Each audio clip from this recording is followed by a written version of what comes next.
हम सोचते हैं परोपकार करना, भलाई करना, किसी की सहायता करना, सेवा करना, दान करना, सुख दुख में किसी का साथ निभाना, ये हमारे जीवन का सबसे बड़ा कर्तव्य है। यही सच्चा कर्तव्य है। परंतु क्या ये सत्य है? नहीं। कर्तव्य के लिए कई बार मनुष्य को बहुत सारी पीड़ा सहनी पड़ती है। कुछ कर्तव्य ऐसे होते हैं जिसे निभाने के लिए मनुष्य को उस राह से जाना पड़ता है जिस पर कांटे हैं, दुख है, पीड़ा है, संकट है। उसे पार करके तब जाके वो अपने कर्तव्य को पूर्ण कर पाता है। परोपकार, भलाई, किसी की सहायता करना, दान करना, सेवा करना, सुख दुख में साथ निभाना, ये कर्तव्य नहीं है, ये तो आनंद है। क्योंकि इससे आप ही का जीवन और अच्छा होगा, आप ही को और सुख मिलेगा, आप ही का स्वास्थ्य और अच्छा होगा, आप ही को जीवन में और अच्छे अच्छे लोग मिलेंगे। और सबसे अधिक यदि ये कुछ बढ़ाता है तो वो है प्रेम। तो इसे कर्तव्य मत समझिए, ये तो बस वो मार्ग है जिस पर अग्रसर होके आप अपने जीवन को अत्यंत सुंदर बना सकते हैं। तो आप यही कीजिए और मेरे साथ प्रेम से कहिए, राधे राधे। कभी आप किसी पर्वत को देखिए, दिन में आप उस पर्वत को देखेंगे तो कितना सुंदर दिखता है, इतना विशाल, इतना सुंदर। तब प्रकृति को देख के मन से केवल स्तुति ही आती है। अब उसी पर्वत को आप अंधकार में देख लीजिए, उतना ही भयावह लगता है। अब यही होता है व्यक्ति के साथ भी, यही होता है किसी अन्य स्थान के साथ भी। अब इसका कारण क्या है? क्या व्यक्ति के रूप का, उसके व्यक्तित्व का कोई महत्व नहीं है? नहीं, ऐसा कदापि नहीं। इसका सारा श्रेय जाता है प्रकाश को। ये प्रकाश ही है जो आपके गुणों को, आपके व्यक्तित्व को, आपके रूप को निखार के संसार के समक्ष लाता है। तो आप भी अंधकार से प्रकाश की ओर अग्रसर हो जाइए, उन लोगों की ओर अग्रसर हो जाइए, उन दिशाओं में अग्रसर हो जाइए जो आपके भीतर के गुणों को, आपके व्यक्तित्व को संसार के समक्ष ला सके। यदि आप ये करते हैं तो आप जीवन भर सुखी रहेंगे। आइए और मेरे साथ प्रेम से कहिएगा, राधे राधे। आप कभी सूर्य के प्रकाश को अपने हाथ में, अपनी मुट्ठी में थाम के रखने का प्रयास कर चुके? आपको तो पता ही होगा कि यह संभव नहीं। आप जल को कभी बांध के रखने का प्रयास कीजिए, वो भी संभव नहीं। परंतु जब यही सूर्य का प्रकाश, ये ताप धरती पर आता है तो धरती क्या करती है? इसे सभी वनस्पतियों में बांट देती है, उनके विकास में सहायक बनती है और इसीलिए ये धरती पूजी जाती है। इसे धरती माता हम कहते हैं। ऐसे ही चंद्रमा रात्रि में जब चमकता है, अपनी रोशनी फैलाता है, तो एक राही को, एक पथिक को उसका राह दिखाता है। इसलिए चंद्रमा देवता कहलाता है। इसी प्रकार आप भी कभी प्रकृति को बांध के रखने का प्रयास मत कीजिए, इसे सहेज के रखना सीखिए, इसे बांटना सीख जाए, ठीक प्रेम की बात। इस प्रेम को कभी भी मुट्ठी में बंद करने का प्रयास मत कीजिए, बल्कि इसे खुले हाथ से बांटना सीख जाए। ये यदि आप सीख गए तो स्वयं को प्रसन्न रखना भी सीख जाएंगे, दूसरों को प्रसन्न रखना भी सीख जाएंगे। आइए और इसे प्रेम के साथ कहिए, राधे राधे। दुख क्या है? भय क्या है?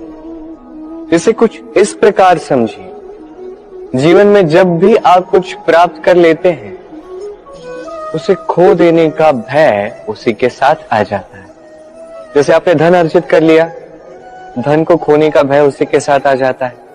संपत्ति बना ली, लुट जाने का भय साथ ही आ जाता है। अब ये जीवन के साथ भी होता है। जैसे ही आप जन्म लेते हैं, मृत्यु का भय उसी के साथ आ जाता है।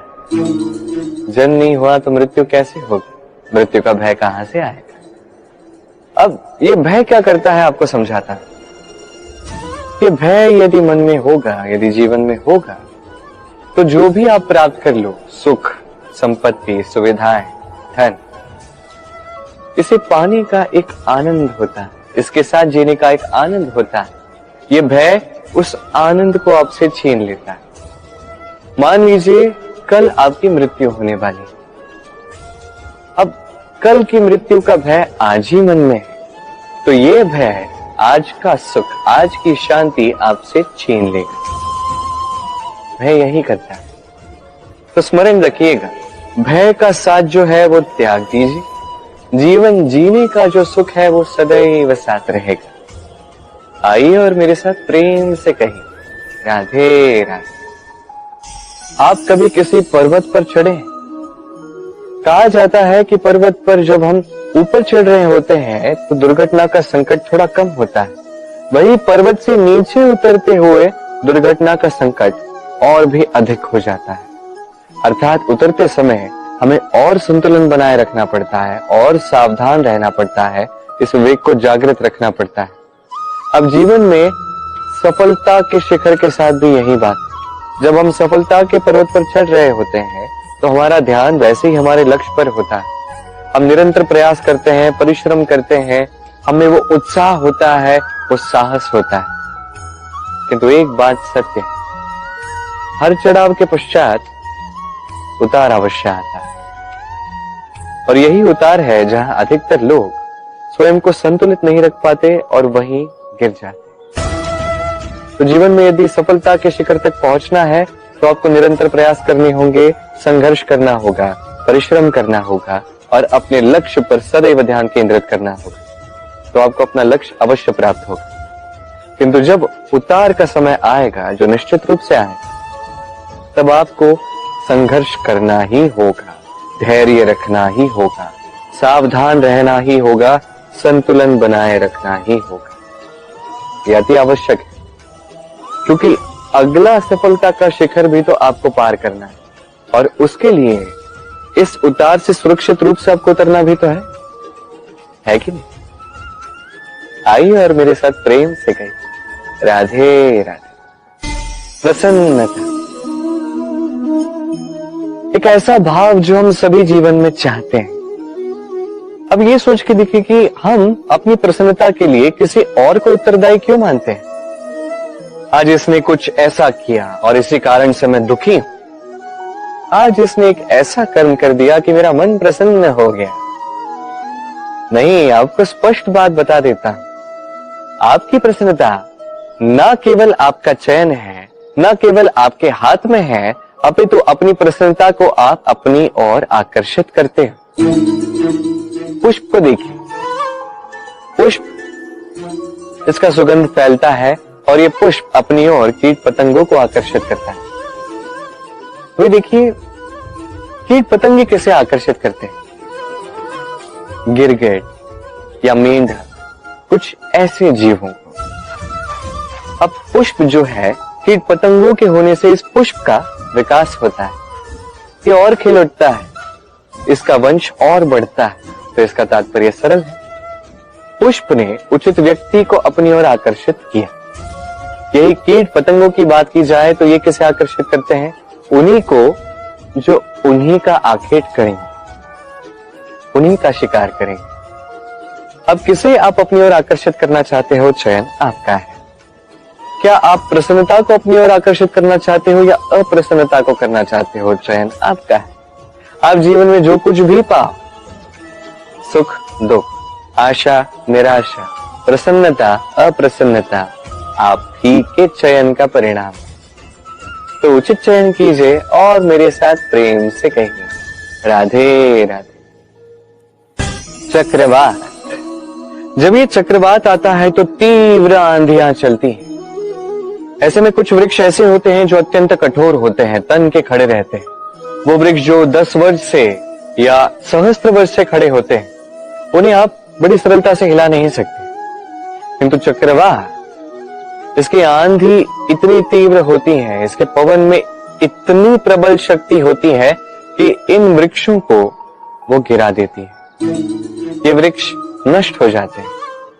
अब कुछ ऐसे वृक्ष होते हैं जिनकी टहनियां पतली होती हैं, जो लचीले होते हैं। तो जब ये पवन आती है, ये वायु आती है, ये चक्रवात आता है, तो ये वृक्ष झुक जाते हैं, और जब ये चक्रवात शांत हो जाता है, चला जाता है, तब ये पुनः सीधे हो जाते हैं।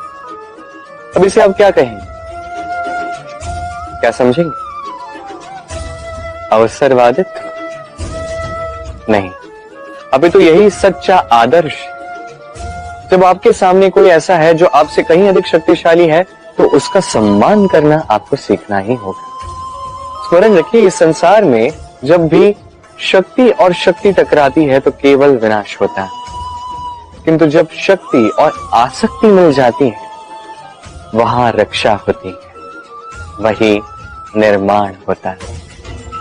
तो आइए और मेरे साथ प्रेम से कहिए, राधे राधे। भय। हम भय के विषय में अनेक बातें करते हैं, भय से सदैव दूर भागते हैं। कभी सोचा है कि इस भय का क्या हम सदुपयोग भी कर सकते हैं? निश्चित रूप से कर सकते हैं। ऐसा कोई अक्षर नहीं जो मंत्र ना हो, तो निश्चित रूप से इस भय का भी सदुपयोग किया जा सकता है। निर्भर करता है आपके दृष्टिकोण पर, आपकी प्रतिक्रिया पर। भय जब सामने आता है तो दो ही मार्ग होते हैं। पहला मार्ग, भयभीत होके चुपचाप भाग जाओ। दूसरा मार्ग, उस भय का सामना करो। उस भय में झांक के देखो कि ऐसा क्या है जो आपको पीछे खींच रहा है। स्वयं के साहस को जगाओ, स्वयं को और शक्तिशाली बनाओ, स्वयं को और श्रेष्ठ बनाओ, और सामने जो भी है सब प्राप्त करो। वही भय है। आप भाग जाना चाहते हो या उसका सामना करके स्वयं को और श्रेष्ठ बनाना चाहते हो? चयन आपका, प्रतिक्रिया आपकी है, दृष्टिकोण आपका है। आइए मेरे साथ प्रेम से कहिए, राधे राधे।